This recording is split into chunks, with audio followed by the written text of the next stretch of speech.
আগামীতে যেই ফেসিবাদ হওয়ার চেষ্টা করবে তাদের বিরুদ্ধে কঠোর প্রতিরোধ, জামাত আমিরের হুঁশিয়ারি। যে যাই বলুক, সরকার ঘোষিত সময়েই নির্বাচন, বললেন ধর্ম উপদেষ্টা। ব্রাহ্মণবাড়িয়ার অভ্যন্তরীণ রুটে ফিটনেসবিহীন শতাধিক লোকাল বাস চলাচল, প্রায় ঘটছে দুর্ঘটনা। নির্বিকার প্রশাসন, শিগগিরই ব্যবস্থা নেওয়ার আশ্বাস। এবং শান্ত হচ্ছে না সমুদ্র, নামছে না সংকেত। মাছ শিকারে যেতে না পেরে দিশেহারা উপকূলের লাখো জেলে, ক্ষতির মুখে ট্রলার মালিকরাও। জুলাই জুড়ে বৈরী আবহাওয়ার পূর্বাভাস।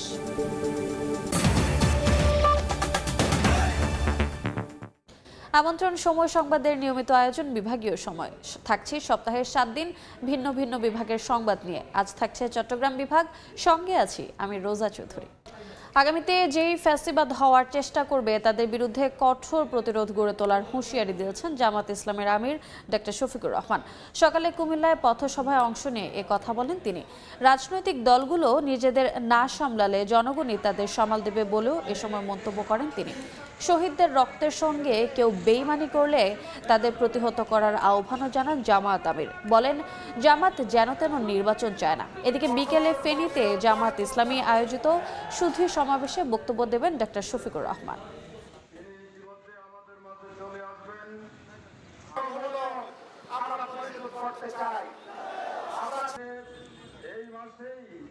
আগামীতে যে কোনো ফেসিবাদ নতুন পুরাতন বুঝি না, এই ফেসিবাদের বিরুদ্ধে আমাদেরকে কঠোর প্রতিরোধ গড়ে তুলতে হবে। আমরা যেন তেন কোনো নির্বাচন চাই না। বাংলাদেশের বিভিন্ন জায়গায় ইদানিং রাজনীতির নামে যে অপকর্ম আর উৎপাত আমরা লক্ষ্য করছি, আমরা সংশ্লিষ্ট দলগুলোকে বলবো, সাবধান হোক, নিজেদেরকে সামলান, নইলে জনগণই আপনাদেরকে সামনে দিয়ে যাবে। যে যাই বলুক, সরকার ঘোষিত সময়ে জাতীয় নির্বাচন অনুষ্ঠিত হবে বলে জানিয়েছেন ধর্ম উপদেষ্টা আফম খালিদ হোসেন। সকালে বান্দরবানের মেঘলা পর্যটন কমপ্লেক্স এলাকায় জেলা মডেল মসজিদের ভিত্তিপ্রস্তর স্থাপন শেষে তিনি একথা বলেন। উপদেষ্টা বলেন, ঘোষিত সময়ে নির্বাচন আয়োজনের ব্যাপারে সন্দেহের কোনো অবকাশ নেই। তিনি আরও বলেন, ইসলামিক সমাজের উন্নয়ন, নৈতিকতা ও মূল্যবোধ বিকাশে মডেল মসজিদগুলোর ভূমিকা অপরিসীম। জেলা শহরের কাছে প্রায় 16 কোটি টাকা ব্যয়ে আন্তর্জাতিক মানের 4 তলা মডেল মসজিদটি নির্মাণ করবে গণপূর্ত বিভাগ।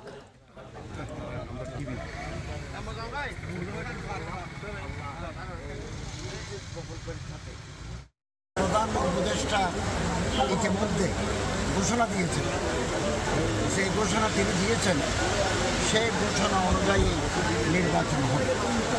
আমরা নির্বাচন করার জন্য প্রতিশ্রুতিবদ্ধ এবং যখনই সরকার ঘোষণা করবে তখনই নির্বাচন অনুষ্ঠিত হবে। কুমিল্লার মুরাদনগরে ট্রিপল মার্ডারের ঘটনায় চেয়ারম্যান শিমুল বিল্লাহ সহ 38 জনের নাম উল্লেখ করে এবং অজ্ঞাত আরও 25 জনের বিরুদ্ধে মামলা হয়েছে। পুলিশ জানায়, শুক্রবার রাত 10টার দিকে নিহত রুবি বেগমের মেয়ে রিক্তা বেগম বাদী হয়ে বাঙ্গুরা থানায় মোট 63 জনকে আসামি করে মামলা করেন। এ ঘটনায় এখন পর্যন্ত 8 জনকে গ্রেফতার করা হয়েছে। গত 3 জুলাই সকালে উপজেলার বাঙ্গুরা বাজার থানার করিবাড়ি গ্রামে মোবাইল ছিনতাই ও মাদক ব্যবসার অভিযোগে মা ও তার 2 সন্তানকে পিটিয়ে হত্যার ঘটনা ঘটে। পরিকল্পিতভাবে জনরোষ উস্কে দিয়ে হত্যার অভিযোগ স্থানীয়দের।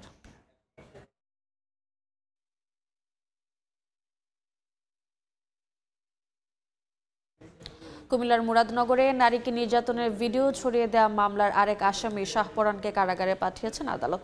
এ নিয়ে এ ঘটনায় 6 জনকে গ্রেফতার করা হলো। দুপুরে অভিযুক্ত শাহপরানকে আদালতে তোলা হলে শুনানি শেষে তাকে কারাগারে পাঠানোর নির্দেশ দেন বিচারক। মামলার তদন্ত কর্মকর্তা আগামীকাল রিমান্ড আবেদন করবেন বলে জানায় কোর্ট পুলিশ। এর আগে বৃহস্পতিবার বিকেলে কুমিল্লার বুড়িচং থেকে শাহপরানকে গ্রেফতার করে র্যাব। গত 26 জুন রাতে মুরাদনগরে নারীকে নির্যাতন করা হয় এবং সেই ভিডিও 29 জন সামাজিক মাধ্যমে ছড়িয়ে দেওয়া হয়। ভুক্তভোগী বাদী হয়ে নারী ও শিশু নির্যাতন দমন আইন ও পর্নোগ্রাফি নিয়ন্ত্রণ আইনে মামলা করেন। এ ঘটনায় ফজর আলী সহ এখন পর্যন্ত 6 জনকে গ্রেফতার করেছে আইন শৃঙ্খলা বাহিনী।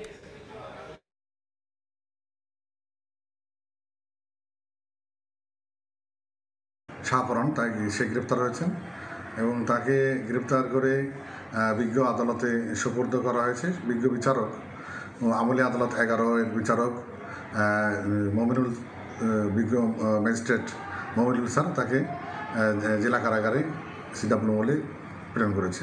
আগামীতে রিমান্ডের জন্য বিজ্ঞ আদালত রিমান্ড শুনানি করবেন পরবর্তী তারিখে। রেল লাইনে আশঙ্কাজনক হারে বাড়ছে মৃত্যু। ১.৫ বছরে শুধু চট্টগ্রাম রেলওয়ে জেলায় ট্রেনে কাটা পড়ে মারা গেছে ২৪৪ জন। এর মধ্যে চলতি বছরের ৬ মাসে মৃতের সংখ্যা ৮৯ জন। লাইনের ওপর বসে আড্ডা দেয়া কিংবা মোবাইল ফোনে কথা বলাই এসব দুর্ঘটনার প্রধান কারণ। সাক্ষর টিপুর ক্যামেরায় বিস্তারিত জানাচ্ছেন কমল দে। গত ১৯ জুন রাতে চট্টগ্রামের মিরেশ্বরের বারোয়ারহাট এলাকায় ট্রেনে কাটা পড়ে ৩ তরুণ নিহত হওয়ার সিসিটিভি ফুটেজ। এটি দ্রুতগামী ট্রেন হুইসেল দিয়ে কাছে চলে আসলো, লাইন থেকে সরতে পারেনি তরুণরা। ফলাফল ঘটনাস্থলেই মৃত্যু।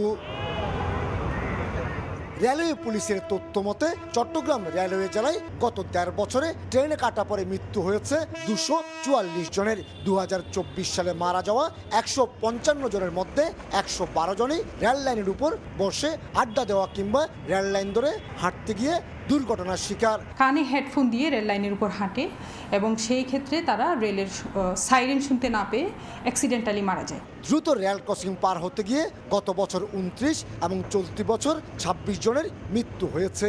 এছাড়া ট্রেনের সঙ্গে অন্য যানবাহনের ধাক্কায় ১.৫ বছরে ১২ জন মারা যায়। মোবাইলে কথা বলতে বলতে হাঁটে চলে, এদিকেও দেখে না এদিকে দেখে না, দাম চানে মানে এখানে রাস্তা পারাবের জন্য একটা কিছু দিতে হবে, নাহলে লোক মারা যায়। রেল লাইনের উপর বাজার, রেল লাইনের পাশে বসতির পাশাপাশি বাসিন্দারা ট্রেনের চলাচল বুঝে উঠতে না পারাকে কারণ হিসাবে দেখছেন সংশ্লিষ্ট কর্মকর্তা।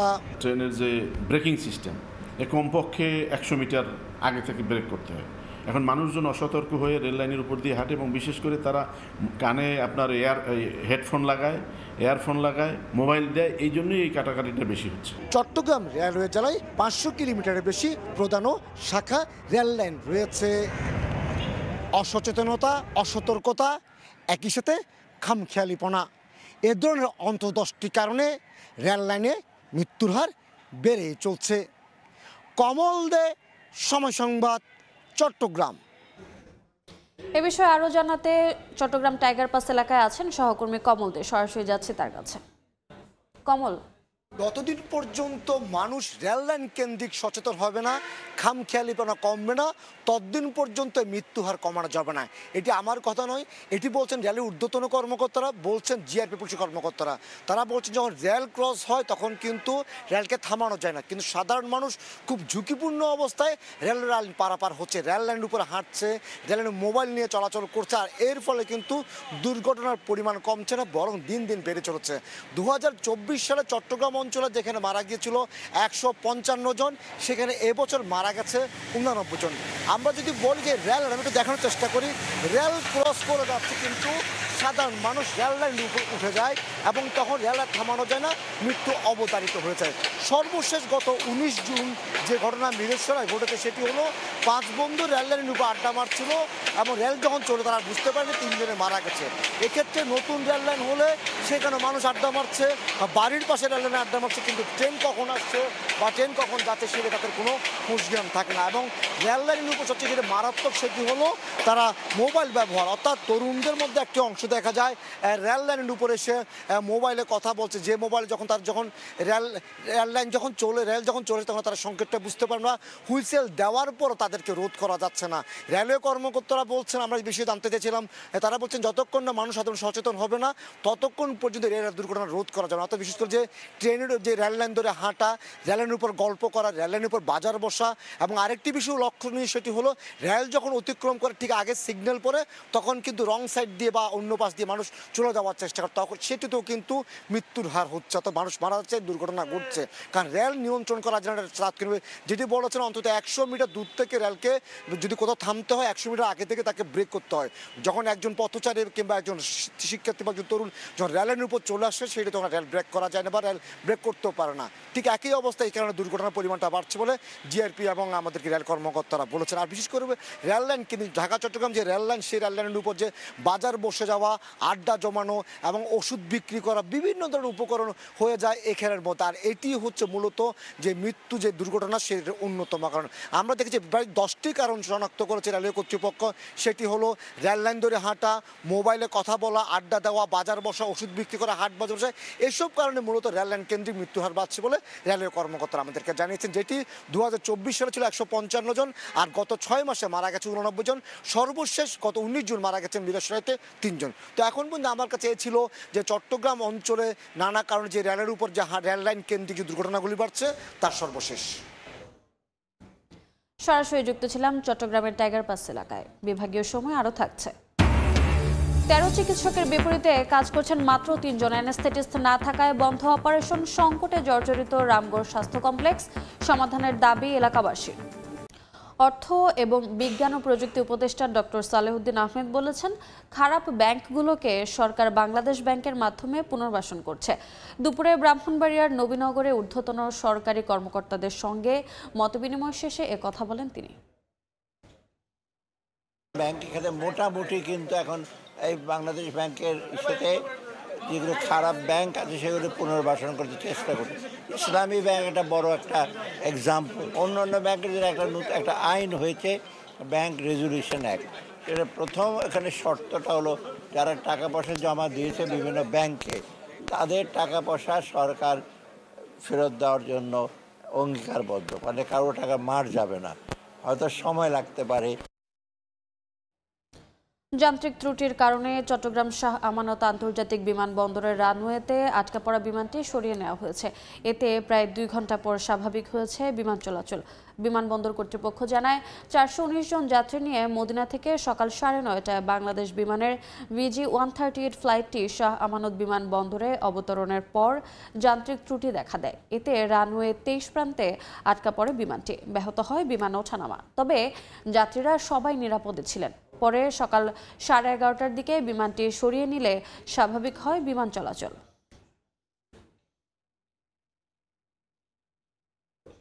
ব্রাহ্মণবাড়িয়ার অভ্যন্তরীণ রুটে চলাচল করছে ফিটনেসবিহীন শতাধিক লোকাল বাস।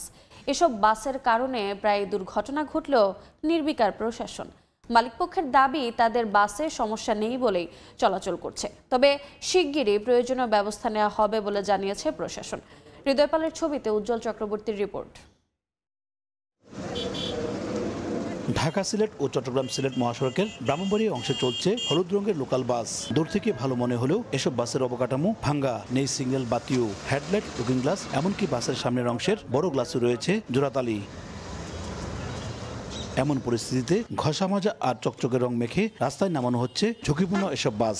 এসব যানের জন্য প্রায় ঘটছে দুর্ঘটনা। এতে হতাহত হচ্ছেন অনেক যাত্রী ও পথচারী। এ বিষয়ে ব্যবস্থা নেওয়ার দাবি এলাকাবাসীর। লোকাল গাড়ির সবগুলোই কন্ডিশন খারাপ। 20 বছর আগে তারা ডিটফিট, তারা তো প্রশাসনের পয়সা দিয়ে চালাইতেছে। সাধারণ পাবলিক এই গাড়িতে অনেক কষ্ট করে যায়। গাড়ির অবস্থা খারাপ, সিটগুলোর পরিবেশ ভালো না, এমনকি বেশিরভাগ মানুষ দাঁড়ায় যেতে হয়। তবে বাস মালিকপক্ষের দাবি, তাদের যানবাহনে কোনো সমস্যা নেই বলে স্বাভাবিকভাবে চলাচল করছে। 4 ডিজিট গাড়ি আছে কিছু, এগুলা অনলাইন জটিলতার কারণে অনলাইন হচ্ছে না, সার্ভারে টাকা নিচ্ছে না, এই কারণে আমরা এগুলো ফিটনেস করতে পারতেছি না। আর আমার জানার মতে আমাদের যে লোকাল গাড়ি ব্রাহ্মণবাড়িয়ায় ফিটনেস সকলগুলারই আছে। জেলা প্রশাসক ও বিআরটিএ বলছে, এসব বাসের বিষয়ে শিগগিরই প্রয়োজনীয় ব্যবস্থা নেওয়া হবে। আমরা একটা সময় দেওয়া হয়েছে, বাঁধে দেওয়া হয়েছে, যদি এর মধ্যে না করেন তাহলে আমরা যেগুলো যে ওকে যে ঘোষণার জন্য আমরা ডিসি মহোদয় স্যার যেভাবে নির্দেশনা দিবে সেভাবে আমরা কাজ করব। আমরা মোবাইল করতেছি রেগুলার। এখন ব্যাপারটা হইলো কি যে আপনার যে আসলে পরিমাণটা খুব বিশাল। আপনি একটা লোক যদি মোবাইল কোর্টে বের হয়, দেখা যায় যে আপনার সারাদিন চলে যায়, জরিমানা হচ্ছে। আমরা তাদেরকে এটাও বলেছি যে এরকম না হয় তাহলে পরবর্তী আমরা আরও হার্ডলাইনে যাবো আর কি। মালিক সমিতি ও বিআরটিএর তথ্য মতে ব্রাহ্মণবাড়িয়া 176টি লোকাল বাস রয়েছে, যার মধ্যে 6টি রুটে ধারাবাহিকভাবে 114টি বাস নিয়মিত চলাচল করে। উজ্জ্বল চক্রবর্তী, সময় সংবাদ, ব্রাহ্মণবাড়িয়া। শান্তই হচ্ছে না সমুদ্র। 20 দিনে 4 দফায় জারি করা হয়েছে 3 নম্বর সতর্ক সংকেত। সাগর বিক্ষুব্ধ থাকায় মাছ ধরতে না পেরে দিশেহারা কক্সবাজার উপকূলের লাখো জেলে। ক্ষতির মুখে ট্রলার মালিকরাও। আবহাওয়া বিভাগ বলছে, জুলাই জুড়ে বৈরী আবহাওয়া পরিস্থিতি বিরাজ করতে পারে। মোহাম্মদ ফরাজের ছবিতে সুজাউদ্দিন রুবেলের রিপোর্ট। সাগরে মাছ শিকারে 58 দিনের নিষেধাজ্ঞা শেষ হয় 11 জুন। এরপর সাগরে যান কক্সবাজার উপকূলের জেলেরা। এরই মধ্যে সাগর উত্তাল হয়ে উঠলে জারি করা হয় সতর্কতা সংকেত। এ কারণে খালি হাতে ফিরে আসতে হয় জেলেদের। এরপর থেকে গত 20 দিনে 4 দফায় 3 নম্বর সতর্কতা সংকেত জারি করা হয়। স্থানীয় আবহাওয়া অফিস জানিয়েছে জুলাই মাস জুড়ে আবহাওয়া থাকবে বৈরী। তাই দুর্ঘটনা এড়াতে জেলেদের অবশ্যই আবহাওয়ার সতর্কতা বার্তাগুলো মেনে চলতে হবে। বায়ুচাপের তারতম্যের আধিক্য, এইটা হলো মৌসুমী বর্ষাকালের বৈশিষ্ট্য, যেই সময়ে এগুলো হবে, এইটা আসলে জেলেদেরকে এটা মানা উচিত। সাগর উত্তাল থাকায় ইলিশ না ধরতে পেরে বেকার হয়ে পড়েছেন জেলার 1 লাখের বেশি জেলে। আয় না থাকায় বিপাকে পড়েছেন তারা। অধিকাংশই ট্রলার নিরাপদ আশ্রয় নিয়েছে বাঘখালী নদীতে। এতে লোকসান হচ্ছে ট্রলার মালিকদেরও। সাগর জান্নাবাড়ির মাছ মারি নাবাড়ির একদিন থাকলে 10 দিন বইতে পারে, 5 দিন 6 দিন বইতে পারে। জেলেদের জন্য বা মালিকদের জন্য কোনো ধরনের প্রণোদনার ব্যবস্থা করা যায় কিনা সেটা সরকারকে বিবেচনা করার জন্য আহ্বান জানাচ্ছি। জেলা প্রশাসন বলছে জেলেদের সহায়তার বিষয়ে কাজ চলছে। বৃষ্টি হচ্ছে, 3 নম্বর সতর্কতা সংকেত দিচ্ছে, গত কয়েকবার দিল, যার কারণে জেলেরা যেতে পারছে না। এই বিষয়গুলো নিয়ে আমাদের কাজ করার আছে। এর আগে গত বছর জুলাইয়ে সর্বোচ্চ 13 বার 3 নম্বর সতর্কতা সংকেত দেয়া হয়। সুজাউদ্দিন রুবেল, সময় সংবাদ, কক্সবাজার। পর্যাপ্ত পুকুর নেই, তাই হ্যাচারির সক্ষমতা অনুযায়ী পোনা উৎপাদন করতে পারছে না বাংলাদেশ মৎস্য উন্নয়ন কর্পোরেশন বিএফডিসি। ফলে কাপ্তাই হ্রদে লক্ষ্যমাত্রার 30% মাছের পোনা অবমুক্ত করা সম্ভব হচ্ছে না। সমস্যা সমাধানে স্থানীয় প্রশাসনের সাথে আলোচনা হচ্ছে বলে জানিয়েছে কর্তৃপক্ষ। রাঙামাটি থেকে হেফাজত সবুজের তথ্য ও রাজীব দাস মুন্নার ছবিতে রিপোর্ট। রাঙ্গামাটির লংগদু উপজেলার মরিশাচর হ্যাচারি, যেখানে ব্রুড পুকুরে হালদা ও কাপ্তাই হ্রদের উন্নত জাতের মা মাছ সংরক্ষণ করে উৎপাদন করা হয় রেনু। কিন্তু শুরু থেকেই ড্রেজিং না করায় ভরাট হয়ে যাচ্ছে এই কৃত্রিম জলাধার। এতে প্রায় ধ্বংস হয়ে গেছে মাছের প্রাকৃতিক প্রজনন ক্ষেত্রগুলো, যার প্রভাব পড়েছে কার্প জাতীয় মাছের উৎপাদনে। কাপ্তাই হ্রদে কার্প জাতীয় মাছের উৎপাদন বাড়াতে 2017 সাল থেকে এই হ্যাচারিতে রেনু উৎপাদন শুরু করেছে বিএফডিসি। তবে পুকুর স্বল্পতার কারণে হ্যাচারির সক্ষমতা 70% পোনা উৎপাদন সম্ভব হচ্ছে। এতে হ্রদের লক্ষ্যমাত্রা অনুযায়ী পোনা অবমুক্ত করতে পারছে না সংশ্লিষ্টরা। পুকুর থেকে বুট মাছ সংগ্রহ করি, করার পর আমরা বিভিন্ন প্রক্রিয়ায় রেনুটা আমাদের হাউজে দেয়। নার্সারিতে করার পরে 1 বছর রাখার পরে মাছটা যখন ওই সাইজে এসে যায়, তখন আমরা লেখা আতাই লেগে অবমুক্ত করি। এখানে আমরা 70 কেজির মতো রেনু উৎপাদন করি, কিন্তু আমাদের হ্যাচারির সক্ষমতা হচ্ছে 100 কেজি। এখানে 100 কেজি আমরা করতে পারি না আমাদের পুকুর স্বল্পতার কারণে। বিষয়টি সমাধানের জন্য স্থানীয় প্রশাসনের সাথে আলোচনার কথা জানিয়েছে বিএফডিসি কর্মকর্তা। জেলা প্রশাসন বা অন্যান্য বিভিন্ন ব্যক্তিগত পর্যায়েও আমরা বিভিন্ন পুকুরের চেষ্টা চালিয়ে যাচ্ছি, যাতে করে আমরা এই পুকুর পেলে এবং আমরা এই আমাদের উৎপাদন যে লক্ষ্যমাত্রা, সেই লক্ষ্যমাত্রা আমরা রিচ করতে পারবো। বিএফডিসি তথ্য অনুযায়ী 28 একর জায়গা নিয়ে গড়ে উঠেছে এই হ্যাচারি, যেখানে রয়েছে 8টি নার্সারি ও 2টি ব্রড পুকুর। সময় সংবাদ, রাঙামাটি। বিভাগীয় সময় আরও থাকছে। বান্দরবানে দিন দিন জনপ্রিয় হচ্ছে রাঙ্গুয়াই আম। বাড়ছে বাগান উৎপাদন, ভালো দাম পেয়ে খুশি চাষিরা। খাগড়াছড়িতে বাড়ছে বিদেশি জাতের চাষ। দখল দূষণে অস্তিত্ব সংকটে লক্ষ্মীপুরের রামগঞ্জের বীরেন্দ্র খাল। 26 কিলোমিটার দীর্ঘ খালটির 2 তীর দখল করে অবৈধ স্থাপনা তৈরি করেছে প্রভাবশালীরা। পাশাপাশি আবর্জনা ফেলায় ব্যবহারের অনুপযোগী হয়ে পড়েছে পানি। দখল মুক্ত করতে শিগগিরই উচ্ছেদ অভিযানের ঘোষণা দিয়েছে জেলা প্রশাসন। লক্ষ্মীপুর থেকে মাজহারুল আনোয়ার টিপুর রিপোর্ট। খালের উপর নির্মাণ করা হয়েছে পাকা স্থাপনা। কোথাও আবর্জনায় পূর্ণ, আবার কোথাও পানি প্রবাহ বন্ধ হয়ে জন্মেছে কচুরিপানা। লক্ষ্মীপুরের রামগঞ্জ পৌরসভার বীরেন্দ্র খালটি চাঁদপুরের হাজীগঞ্জ হয়ে ডাকাতিয়া নদীতে মিলিত হয়েছে। তবে বছরের পর বছর দখল ও দূষণের কারণে বর্তমানে খালটি অস্তিত্ব সংকটে। 2 তীর দখল করে অবৈধ স্থাপনা নির্মাণ করেছে স্থানীয় প্রভাবশালীরা। পৌরসভার বিভিন্ন হাটবাজার ও আবাসিক এলাকার আবর্জনা ফেলা হচ্ছে এই খালে। পানি প্রবাহ বন্ধ হয়ে যাওয়ায় বর্ষা মৌসুমে পৌর এলাকায় দেখা দেয় জলাবদ্ধতা। এতে ভোগান্তিতে স্থানীয়রা। খালের মধ্যে দোকানপাট অবৈধ করি, সব ভরাট করে দিয়ে দিস।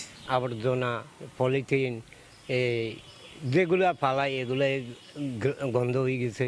অবৈধ যে দখলদার আছে সবগুলোকে উচ্ছেদ করে এই বীরেন্দ্র খালকে আবার পুনরায় তার মানে স্বাভাবিক রূপ মানে ফিরে আসুক। তবে খালটি পুনরুদ্ধার করতে কাজ শুরু করেছে স্থানীয় প্রশাসন। এরই মধ্যে দখলদার তালিকা তৈরি করা হয়েছে বলে জানান সংশ্লিষ্ট কর্মকর্তা। আমরা গত সপ্তাহেও শুধুমাত্র এই পৌরসভার মধ্যে এই খালকে কেন্দ্র করে যে অবৈধ স্থাপনাগুলো আছে তার একটা তালিকা আমরা অলরেডি করেছি। বাজারের মধ্যে সবচেয়ে বেশি এনক্রোচমেন্ট হয়েছে, বড় বড় বিল্ডিং হয়েছে, সেগুলো নিয়ে আমরা জেলা প্রশাসন উপজেলা প্রশাসনের অলরেডি কনসার্ন করেছি। ইউনো সাহেবের সাথে এগুলো নিয়ে আমাদের আলোচনা হয়েছে এবং দ্রুত এই বিষয়ে স্টেপ নেওয়া হচ্ছে। বীরেন্দ্র খালের দৈর্ঘ্য ২৬ কিলোমিটার, যার মধ্যে ১৪ কিলোমিটার অংশ রামগঞ্জ উপজেলার উপর দিয়ে প্রবাহিত হয়েছে। এক সময়ের খরস্রোতা এই বীরেন্দ্র খালের প্রস্থ ছিল ৪০ থেকে ৪৫ ফুট, কিন্তু অবৈধ দখল ও দূষণের কবলে পড়ে রামগঞ্জ পৌর এলাকায় খালটির প্রস্থ এখন দাঁড়িয়েছে ৮ থেকে ১০ ফুটে। অবৈধ দখল ও দূষণমুক্ত করা গেলে হারানো ঐতিহ্য ফিরে পেত খালটি, এমনটাই মনে করছেন সচেতন মহল। রামগঞ্জ পৌর এলাকা থেকে মাঝারুল্লাহ নরটিপু, সময় সংবাদ, লক্ষ্মীপুর। চিকিৎসক সংকটে ধুঁকছে খাগড়াছড়ির রামগড় উপজেলা স্বাস্থ্য কমপ্লেক্স। অ্যানেস্থেটিস্ট না থাকায় হচ্ছে না কোনো অস্ত্রোপচার। শিগগিরই সমস্যা সমাধানের দাবি এলাকাবাসীর। জিতেন বড়ুয়ার পাঠানো তথ্য ও ছবি নিয়ে রিপোর্ট।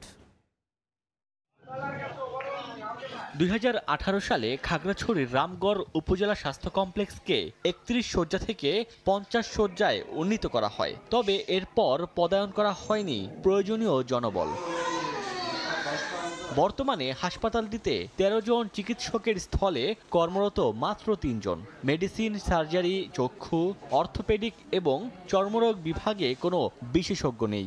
রোগী ও স্বজনদের দাবি মিলছে না চাহিদা অনুযায়ী ওষুধ। হাসপাতাল থেকে আমরা ওষুধ পাচ্ছি না, রোগীরা সেবা পায় সেই ধরনের যে ডাক্তার এবং সরঞ্জাম যাতে দেয়। সংকট সমাধানে ঊর্ধ্বতন মহলের কাছে বারবার জানানো হয়েছে বলে জানান সংশ্লিষ্ট কর্মকর্তা। বেশ কয়েকবার আমরা সিভিল সার্জন মহোদয়, বিভাগীয় পরিচালক মহোদয়ের মাধ্যমে আমরা স্বাস্থ্য অধিদপ্তরের মহাপরিচালক মহোদয়কে আমরা চিঠি দিয়ে বিষয়টি আমরা জানিয়েছি। রামগঞ্জ উপজেলা স্বাস্থ্য কমপ্লেক্সে প্রতিদিন গড়ে ৪৫০ রোগী স্বাস্থ্যসেবা নেন।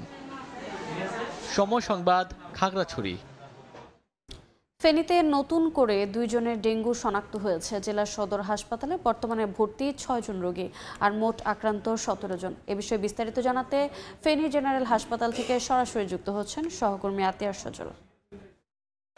ফেনী সদর হাসপাতালের যে তথ্য, সে তথ্যে বলছে গত কয়েকদিন ধরেই কিন্তু ডেঙ্গু যে রোগী তা কিন্তু শনাক্ত হচ্ছে এবং ভর্তি হচ্ছে।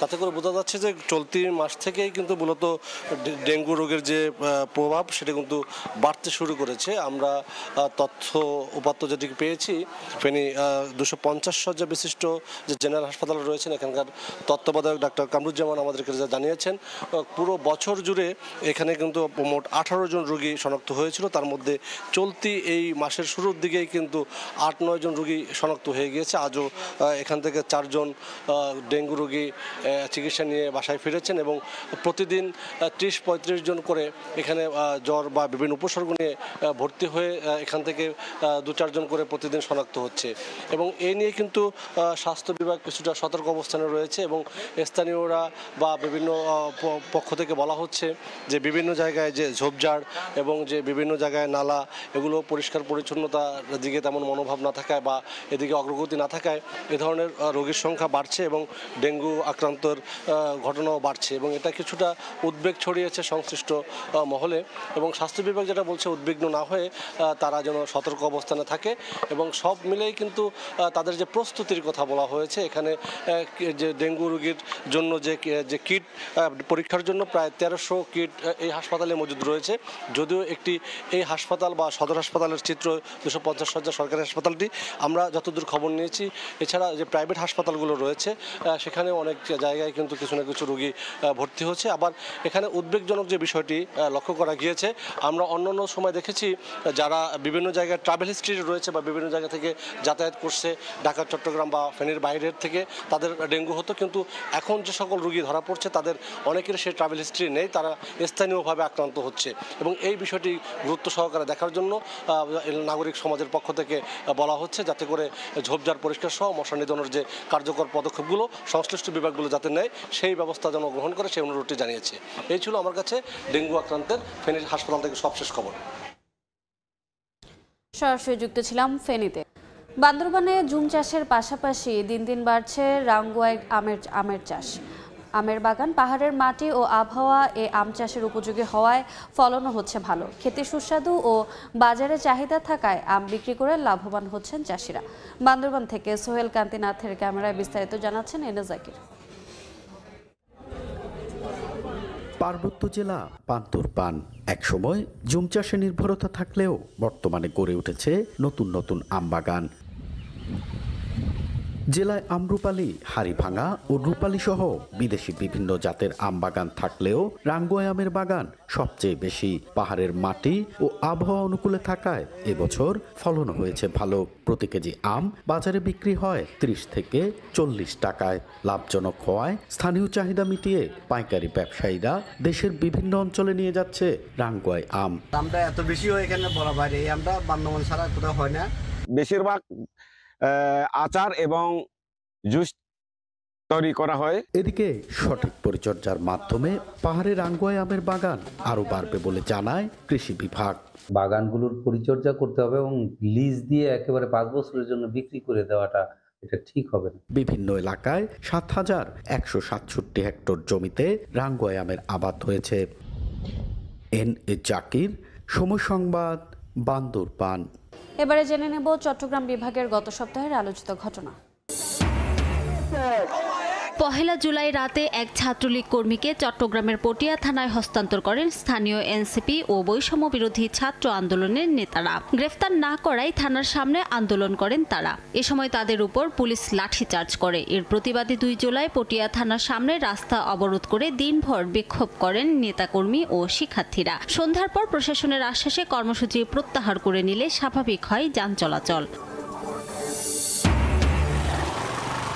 3 জুলাই গভীর রাতে চট্টগ্রাম কক্সবাজার মহাসড়কের চকরিয়ায় হানিফ পরিবহনের একটি বাস নিয়ন্ত্রণ হারিয়ে খাদে পড়ে যায়। এ সময় নিহত হন 2 জন। খবর পেয়ে ঘটনাস্থলে পৌঁছে স্থানীয়দের সহায়তায় হাইওয়ে পুলিশ ও ফায়ার সার্ভিস যাত্রীদের উদ্ধার করে।